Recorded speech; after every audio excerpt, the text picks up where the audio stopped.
Bien-aimés, bonjour, bienvenue sur notre site et sur notre chaîne. Donc le sujet d'aujourd'hui c'est Born Again, la nouvelle créature. Mais nous allons commencer par la prière préliminaire que j'aime bien faire. Donc priez avec moi et pensez-moi, alléluia. Voici ma Bible. Tout ce qu'elle dit que je suis, je le suis. Tout ce qu'elle dit que j'ai, je l'ai. Tout ce qu'elle dit que je peux faire, je peux le faire. Je suis la justice de Dieu en Christ. Je puis tout par Christ qui me fortifie. Je suis sur le point de recevoir la semence éternelle, la parole de mon Dieu. Je ne serai plus jamais le même au nom de Jésus-Christ. Amen.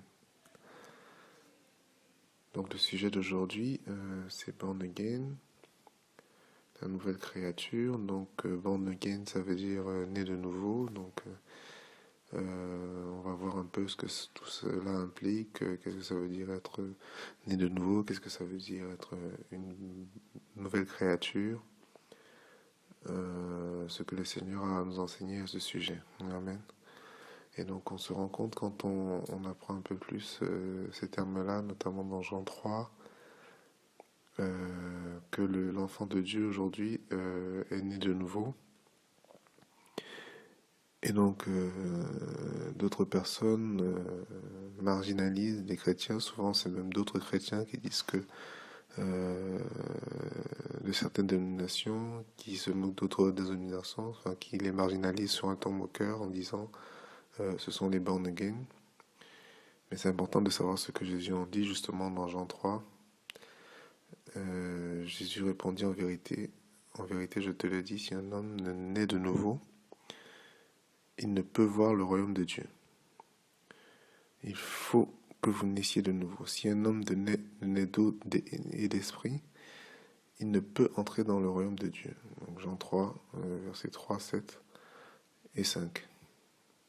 Et donc si tu crois que tu vas voir le royaume de Dieu, si tu crois que tu peux entrer dans le royaume de Dieu, que tu vas arriver au paradis notamment, et surtout si tu es dans le vrai, alors ça veut dire que tu es né de nouveau. Amen. Et inversement, si tu es né de nouveau, ça veut dire que tu vas voir le royaume de Dieu. Ça veut dire que tu vas entrer dans le royaume de Dieu, notamment tu vas entrer au paradis. Alléluia. Et donc en regardant le contexte, on en apprend un petit peu plus. Donc dans Jean 3, c'est l'histoire de Nicodème, VIP, puisque la Bible nous dit au verset 1 que c'est le chef des Juifs et un enseignant en Israël, au verset 10. Mais il est tourmenté par l'œuvre de Dieu, l'œuvre que Dieu œuvre à travers Jésus, et il vient voir Jésus dans la nuit, donc en cachette. Donc au verset 2, venu dans la nuit, on va regarder Rabbi, c'est-à-dire maître, mais pas Seigneur, au verset 2. Nous savons que tu es un docteur venu de Dieu, car personne ne peut faire ces miracles que tu fais si Dieu n'est avec lui. Donc il a compris que Dieu est avec Jésus et que, d'après ces mots, c'est un docteur venu de Dieu. Mais Jésus lui a répondu, il faut naître de nouveau, versets 3, 5 et 7 de Jean 3, donc être un VIP, être un enseignant, être un maître, être un docteur de la loi, ne sert pas pour entrer dans le royaume de Dieu, mais pour entrer dans le royaume de Dieu, il faut naître de nouveau, il faut naître d'eau et d'esprit. Amen. Mais comment naître d'eau et d'esprit, comment naître de nouveau? Et on a une réponse au verset 14, un verset très important. Et comme Moïse éleva le serpent dans le ciel, comme Moïse éleva le serpent dans le désert, il faut de même que le Fils de l'homme soit élevé, afin que quiconque croit en lui ait la vie éternelle. Donc la clé de naître de nouveau, c'est de croire en Jésus. Et la parole nous dit quiconque croit en lui, la clé c'est le quiconque. Donc si tu es une personne quelconque, à partir du moment où tu crois en lui, amen, tu as la vie éternelle. Donc c'est dans Jean 3, versets 14 et 15. Et donc il le répète au verset 16. Car Dieu a tant aimé le monde, verset très connu également, qu'il a donné son Fils unique afin que quiconque croit en lui ne périsse point, mais ait la vie éternelle. Donc il répète que quiconque croit en Jésus a immédiatement la vie éternelle. Amen. Et donc on en a une confirmation également. Il nous dit, si tu confesses de ta bouche le Seigneur Jésus, et si tu crois dans ton cœur que Dieu l'a ressuscité des morts, tu seras sauvé, car c'est en croyant du cœur que l'on parvient à la justice, et c'est en confessant de la bouche qu'on parvient au salut. Selon ce que dit l'Écriture, quiconque croit en lui ne sera point confus, Romains 10, versets 9 à 11.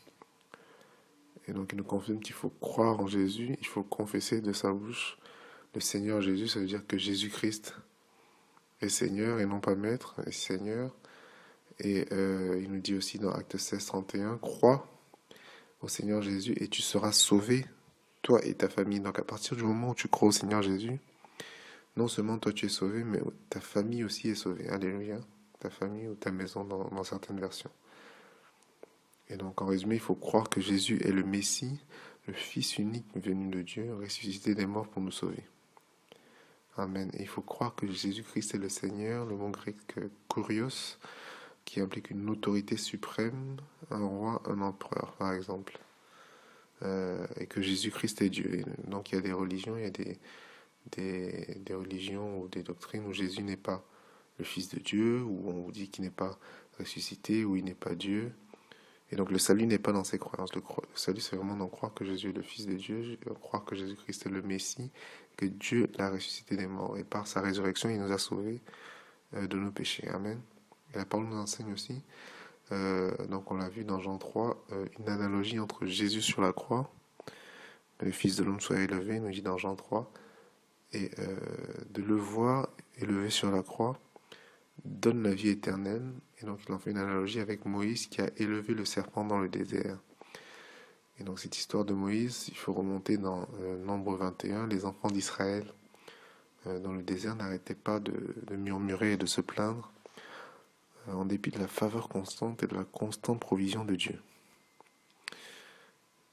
L'Éternel entendit la voix d'Israël et livra les Cananéens. On les dévoie par interdit leur ville. On nomma ce lieu Horma, donc là on a une image de la faveur et de la constante provision de Dieu. Et donc ils partirent de la montagne de Hor par le chemin de la mer Rouge pour contourner au pays d'Édom. Le peuple s'implanta en route et parla contre Dieu et contre Moïse. S'impatienta en route et parla contre Dieu et contre Moïse. Pourquoi nous avez fait monter hors d'Égypte pour que nous mourions dans ce désert? Pourquoi nous avez fait monter hors d'Égypte pour que nous mourions dans ce désert? Car il n'y a point de pain, il n'y a point d'eau. Notre âme est dégoûtée par cette misérable nourriture. Et donc là, c'est le point culminant de leur murmure. Donc ils ont parlé contre Dieu, ils ont déshonoré la misérable nourriture. Ici, c'est la manne que Dieu a fait tomber du ciel parce qu'ils murmuraient qu'ils avaient faim et Dieu a fait tomber la manne. Et donc là, ils disent que notre âme est dégoûtée par cette misérable nourriture, alors que la Bible nous enseigne que la manne, c'est le pain de champion, le pain qui descend du ciel, la nourriture des anges. Et donc la Bible nous dit, alors l'Éternel envoya contre le peuple des serpents brûlants. En général, quand on voit ce genre de phrase, c'est une syntaxe en hébreu où on utilise un temps causatif ou un temps permissif. Donc dans ce cas, c'est le temps permissif. L'Éternel envoya contre le peuple des serpents. Donc c'est pas l'Éternel qui avait des serpents en réserve pour les envoyer sur ses enfants. Mais par contre, leur désobéissance a fait que sa protection s'en aille d'eux. Les serpents étaient déjà là, mais sa protection est partie parce qu'ils ont déshonoré le Seigneur et la manne. Amen. Donc le Seigneur n'a pas envoyé, mais sa protection est partie, si bien que les serpents sont venus. Amen. Ils mordirent le peuple, et il mourut beaucoup de gens en Israël. Le peuple vint à Moïse et dit, nous avons péché, car nous avons parlé contre l'Éternel et contre toi. Prie l'Éternel afin qu'il éloigne de nous ces serpents. Moïse pria pour le peuple, et l'Éternel dit à Moïse, fais-toi un serpent brûlant, place-le sur une perche, et quiconque a été mordu et le regardera conservera la vie. Moïse fit un serpent d'airain et le plaça sur une perche, et quiconque avait été mordu par un serpent regardait le serpent d'airain et conservait la vie. Alléluia. Et donc le serpent d'airain, le serpent de bronze ici, ou d'airain ici, et de bronze dans d'autres versions, symbolise le jugement divin. Donc il n'y a pas de détail insignifiant dans la Bible. Le bronze, ça symbolise le jugement divin. On en a une image dans la construction de l'autel du tabernacle dans Exode 27. Et donc Jésus à la croix, c'est le symbole du serpent jugé. Et quiconque a été mordu regarde à la croix, et pendant qu'il regarde à la croix, il conserve la vie. Alléluia. Et donc le serpent t'a peut-être mordu, mais au moment où le serpent te mord, il ne faut pas que tu gardes les yeux sur la morsure, il ne faut pas que tu gardes les yeux sur le serpent, il faut que tu gardes les yeux sur la croix. Amen. Le symbole du serpent jugé. Et que tu regardes à la croix, que tu regardes à Jésus sur la croix et que tu te rappelles que c'est un symbole du jugement, que le diable qui te tourmente est déjà jugé, ce qui a annulé complètement son pouvoir. Et au fur et à mesure que tu le fais, tu vas voir que tu vas conserver la vie, alors même que le serpent t'a mordu et qu'il a un venin destructeur. Amen. Alléluia. Gloire à Dieu. Et donc, Jésus a fait tout ça pour nous sauver. Donc, c'est quoi nous sauver? C'est quoi le salut? Dans la Bible originelle, donc le langage du texte originel pour l'Ancien Testament, c'est l'hébreu et pour le Nouveau Testament, c'est le grec. Et donc en hébreu, le salut, c'est Yeshua, le mot qui a donné Jésus. Le nom de Jésus veut dire salut, le nom de Jésus veut dire délivrance. Amen. On en a une image aussi dans Matthieu 1, 21, quand l'ange a parlé aux parents de Jésus, il a dit: elle enfantera un fils et tu appelleras son nom Jésus, car il sauvera son peuple de leurs péchés. Tu l'appelleras salut, car il sauvera. Et donc on en a mis une image ici dans Matthieu 1, notamment la version Martin. Donc c'est le lexique de Strong H3 444. Pour ceux qui veulent vérifier, la définition c'est salut, délivrance, bien-être, prospérité, salut par Dieu, victoire. Amen. Et donc dans l'étymologie grecque, c'est le mot sotéria. Quand tu vois salut dans le Nouveau Testament à l'origine c'est en grec ancien, et donc le mot c'est sotéria. Donc la définition c'est le lexique de Strong G4991. La définition c'est délivrance, conservation, sûreté, sécurité, salut. Délivrance des ennemis qui nous molestent, ce qui apporte aux âmes la sécurité, la possession actuelle et le salut futur. Le quadruple salut de sauver de la sanction, sauver du pouvoir, sauver de la présence et le plus important du plaisir du péché. Donc on peut vérifier toutes ces informations dans des applications comme enseignement.com ou le site. Et donc exemple de délivrance dans l'Ancien Testament, quand les enfants d'Israël sont arrivés devant la mer Rouge, Moïse leur a répondu et qu'ils ont crié à Moïse pour que Moïse crie à Dieu. Moïse répondit au peuple: ne craignez rien, restez en place et regardez la délivrance que l'Éternel va vous accorder en ce jour, car les Égyptiens que vous voyez aujourd'hui, vous ne les reverrez plus jamais. Exode 14, 13. Ne craignez rien, restez en place, donc une image du salut que le Seigneur nous enseigne, du repos que le Seigneur nous enseigne. Restez en place et regardez la délivrance, regardez le Yeshua. Quand tu restes en place, quand tu restes dans le repos et que tu regardes à Yeshua, prends garde parce que la mer Rouge va s'ouvrir et tu vas trouver une voie là où tu n'imaginais même pas. Alléluia. Et donc un deuxième exemple, c'est dans Exode 61, on l'a vu dans le premier message, Ésaïe 61, 10. Je me réjouirai en l'Éternel, mon âme sera ravie d'allégresse en mon Dieu, car il m'a revêtu des vêtements du salut, il m'a couvert du manteau de la délivrance. Vêtements du salut, c'est vêtements de Yeshua. Alléluia.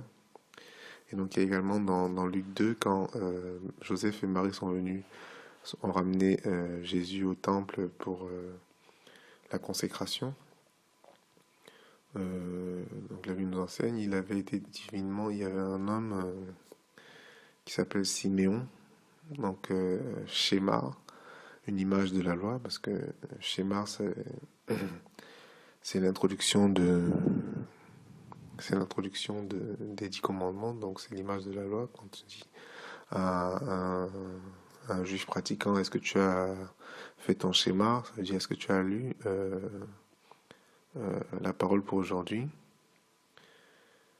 Et donc il introduit les commandements en disant, écoutez, ô Israël, l'Éternel votre Dieu est un seul Dieu.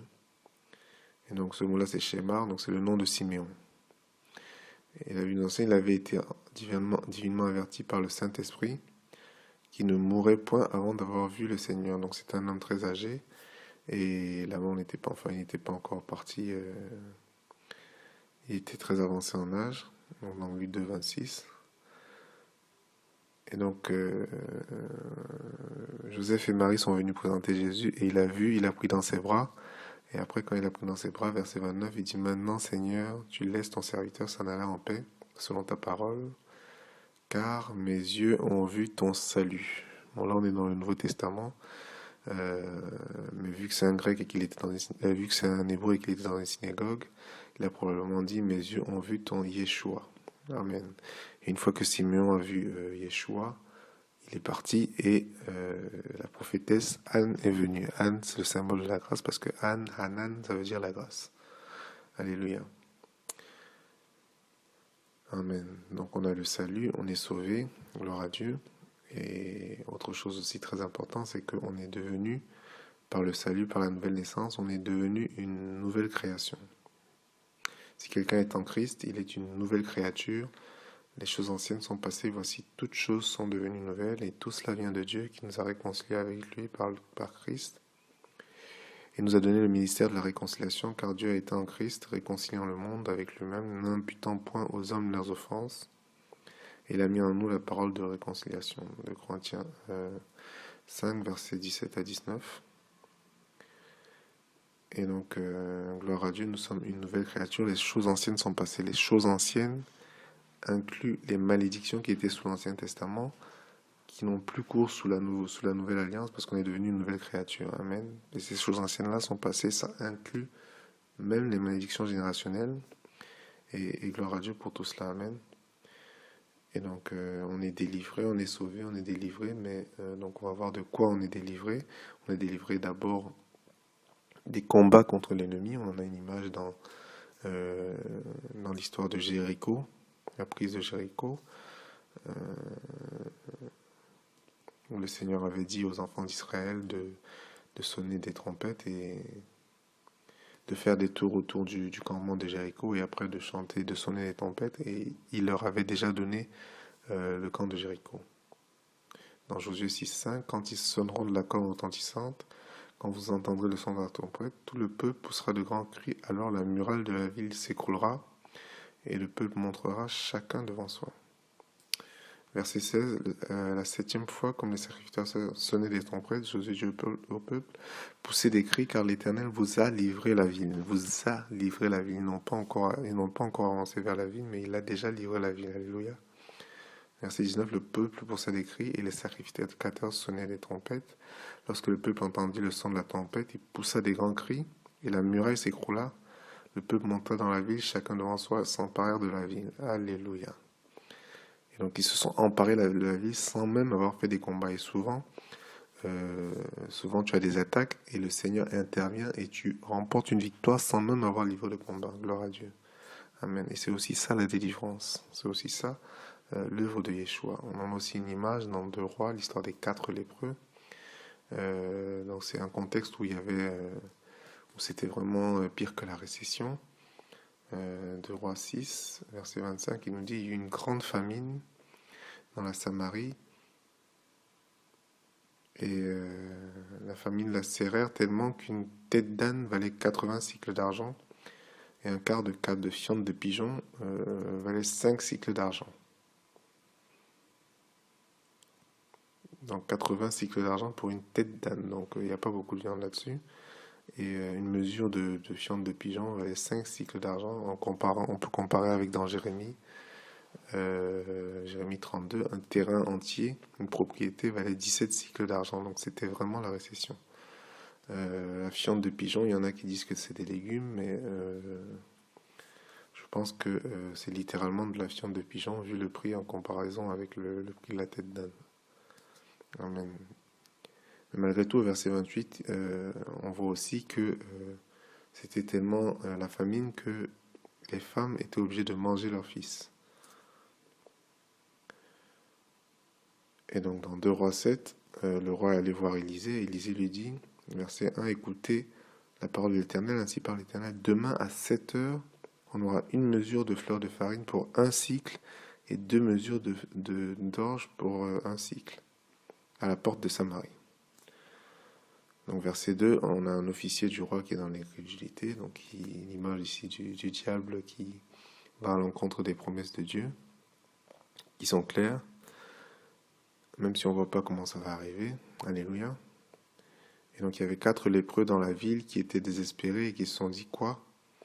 Resterons-nous ici jusqu'à ce que nous mourions? Il y a la famine dans la ville.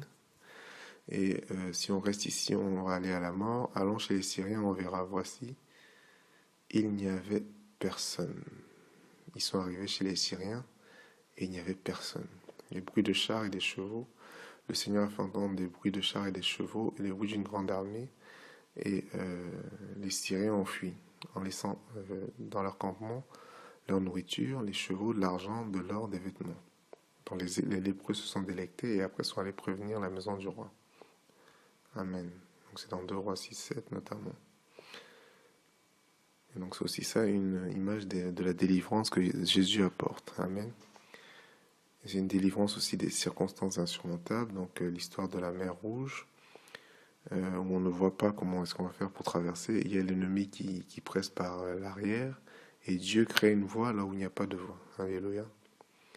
Et on a aussi le salut, la délivrance, aussi la délivrance de l'ennemi de nos âmes. Amen. Parce que Jésus s'est donné lui-même pour notre péché afin de nous arracher du présent sec et mauvais selon la volonté de notre Dieu. Donc, Galates 1,4. Donc, Jésus nous a arrachés du siècle mauvais, de la puissance de Satan, et Satan est désarmé, il nous dit dans Colossiens. Et donc, il n'y a plus jamais de condamnation pour nous. Alléluia, Romains 8,1. Il n'y a donc maintenant aucune condamnation pour ceux qui sont en Christ. Et en plus, on est pardonné de toutes nos fautes. Amen. Colossiens 2,13. Il nous a vivifiés ensemble avec lui, le Seigneur, nous ayant pardonné toutes nos fautes. Colossiens 2,13. Donc il y a cette histoire d'un pasteur qui arrive sur ce verset, nous ayant pardonné toutes nos fautes, et le Seigneur lui a parlé, il lui a dit, est-ce que tu crois vraiment que je t'ai pardonné toutes nos fautes? Et le pasteur passait tout le temps sur ce verset sans s'en rendre compte. Il dit, oui Seigneur, il a fondu en larmes. Le Seigneur lui a dit, moi je t'ai pardonné toutes tes fautes, mais toi tu ne te les as pas pardonnées. C'est ça qui t'a maintenu dans le tourment toutes ces années. Alléluia, il nous a pardonné de toutes nos fautes, Colossiens 2,13. Et donc dans Acte 10, 34, dans le témoignage de Pierre, il dit, tous ceux qui croient en Jésus reçoivent la rémission des péchés. La rémission, c'est-à-dire il n'y a aucune qualification à partir du moment où quiconque croit, il reçoit la rémission des péchés. Donc le résultat, c'est que quand la promesse de Jésus s'accomplit, il dit qu'il est avec nous tous les jours jusqu'à la fin du monde. Amen.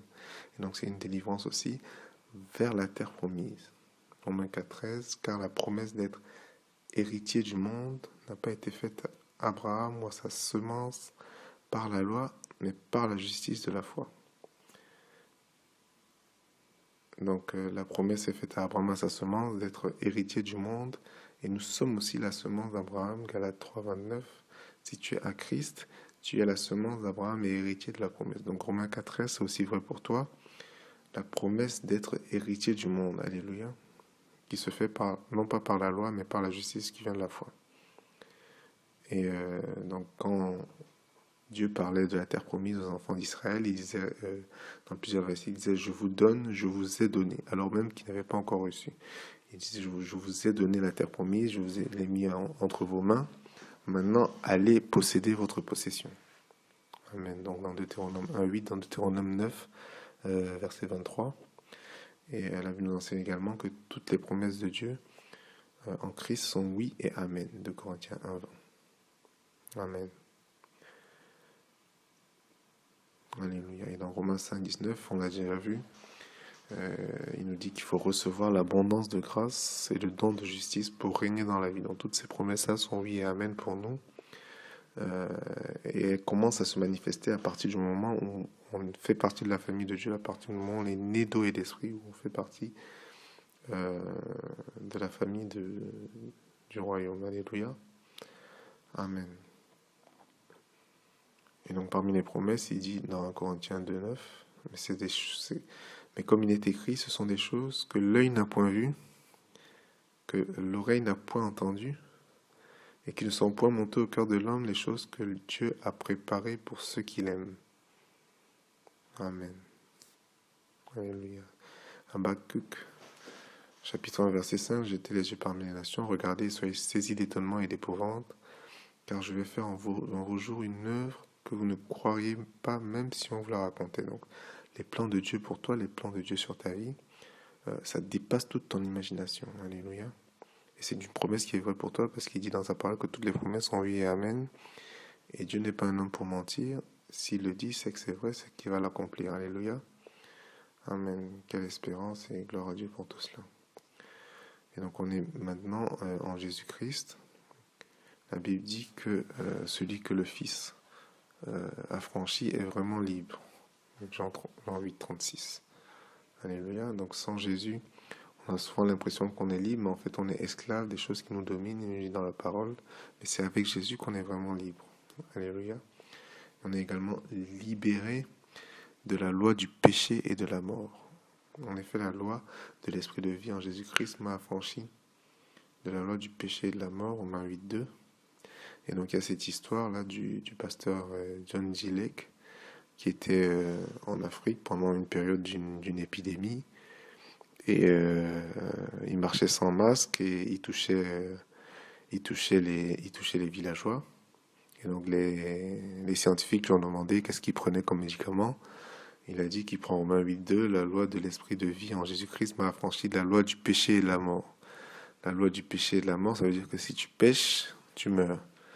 Et donc, gloire à Dieu, en Christ, on nous a affranchis de la loi du péché et de la mort. Ça veut dire que même si on pêche, on ne meurt pas. Alléluia. Et donc, quand il leur a dit ça, ils n'ont pas compris. Il leur a dit, prenez des germes et mettez-les sur ma peau et après vous regardez au microscope. Les gars, regardez. Et les germes sont morts au contact des cellules de la peau de John G. Lake. Alléluia. Gloire à Dieu. Et donc on est aussi libéré de tout fardeau. Venez à moi, vous tous qui êtes fatigués et chargés, et je vous donnerai du repos. Prenez mon joug sur vous et recevez mes instructions, car je suis doux et humble de cœur. Vous trouverez du repos pour vos âmes, car mon joug est doux et mon fardeau. Amen. Donc on est libéré de tout fardeau et on prend le joug de Jésus, qui n'est pas un fardeau, qui n'est pas un joug lourd. Il nous dit mon joug est doux, mon joug est léger. Alléluia. Mon fardeau est léger. Et donc partant de cela, vu qu'on est libéré de tout fardeau, on reçoit aussi une instruction du Seigneur, 1 Pierre 5, verset 7, déchargez vous sur lui de tous vos soucis, car lui-même prend soin de vous. Amen. Amen. Donc on est délivré de la maladie, parce que si on a une promesse d'être héritier du monde, si on a une promesse de régner dans la vie, dans cette promesse, ça inclut une promesse de santé, parce que c'est pas évident d'être héritier du monde et de régner dans la vie. Si on est tout le temps couché, si on est tout le temps affalé, si on a besoin d'aide pour se lever, si on a besoin d'aide pour manger. Amen. Donc le petit est inclus dans le grand, dans la promesse d'être héritier du monde et de régner dans la vie. Si c'est Dieu qui fait cette promesse, ça veut dire qu'il donne les moyens d'y arriver. Pareil pour la prospérité. Amen. C'est pas facile d'être héritier du monde, de régner dans la vie, si on n'arrive pas à être héritier de son appartement, si on n'arrive même pas à être héritier de sa chambre et à régner dans sa chambre. Alléluia. Donc la promesse de provision abondante, la promesse de prospérité est inclue dans la promesse d'héritier du monde et de régner dans la vie. Alléluia. Gloire à Dieu. Et donc un autre aspect qui est aussi lié au salut, c'est qu'on est scellé avec le Saint-Esprit, et c'est un aspect très important. À partir du moment où on a cru, on est scellé avec le Saint-Esprit, on nous dit dans Ephésiens 1,13, dans la nouvelle Bible seconde, en lui, En lui, vous aussi, après avoir entendu la parole de la vérité, la bonne nouvelle de votre salut, en lui, vous êtes venus à la foi et vous avez été scellés de l'Esprit Saint qui avait été promis. Donc, quand vous avez cru, vous avez été scellés de l'Esprit Saint. Éphésiens 1,13. Alléluia. Et donc avec le salut, on reçoit aussi l'autorité de Christ. Il dit, toute autorité m'a été donnée. Allez donc il nous a conféré son autorité. Voici, je vous donne l'autorité de marcher sur tous les serpents, sur tous les démons. Amen. Marc 16, il dit, voici les miracles qui accompagneront ceux qui auront cru. Marc 16, 17. En mon nom, ils chasseront les démons, ils parleront de nouvelles langues, ils saisiront les serpents. S'ils boivent quelques breuvages mortels, il ne leur fera point de mal. Ils imposeront les mains aux malades, et les malades seront guéris. Les miracles qui accompagneront, non pas les pasteurs, non pas les évêques, non pas les docteurs en théologie, voici les miracles qui accompagneront ceux qui auront cru. Ils chasseront les démons, ils parleront de nouvelles langues, ils saisiront des serpents. Ils imposeront les mains aux malades, et les malades seront guéris. Alléluia. Gloire à Dieu.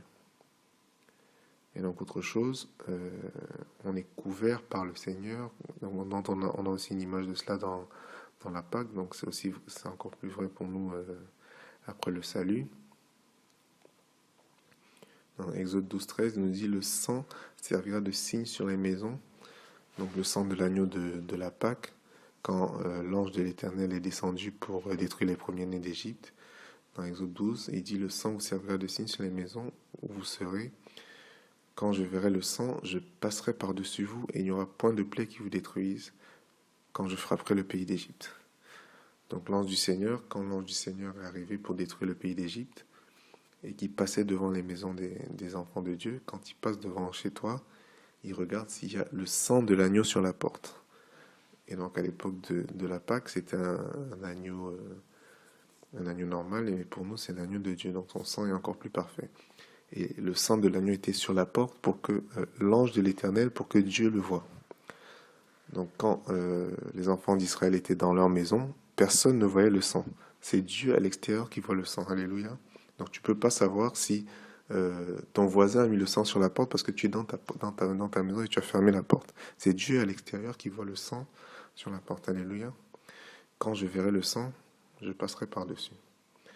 Et donc on est établi une fois pour toutes par le salut dans la nouvelle alliance. Une alliance où Dieu ne cessera pas de te bénir. Jérémie 32, 40, où il ne se souvient plus de tes péchés ni de tes iniquités. Hébreux 10, 27. Alléluia.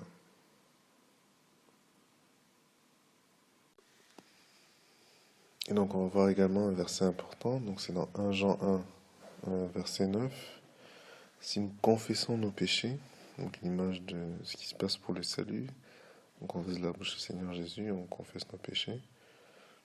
Si nous confessons nos péchés, il est fidèle et juste pour nous les pardonner et pour nous purifier de toute iniquité. Il est fidèle et juste pour nous pardonner nos péchés. Il est fidèle et juste pour nous purifier de toute iniquité. Alléluia. Donc le contexte dans 1 Jean 1, donc c'est une lettre qui est adressée pas directement à une église, mais qui est adressée aux gnostiques. C'est une secte avec des doctrines contraires à la parole qui proliférait dans l'église. On en a une image au verset 8.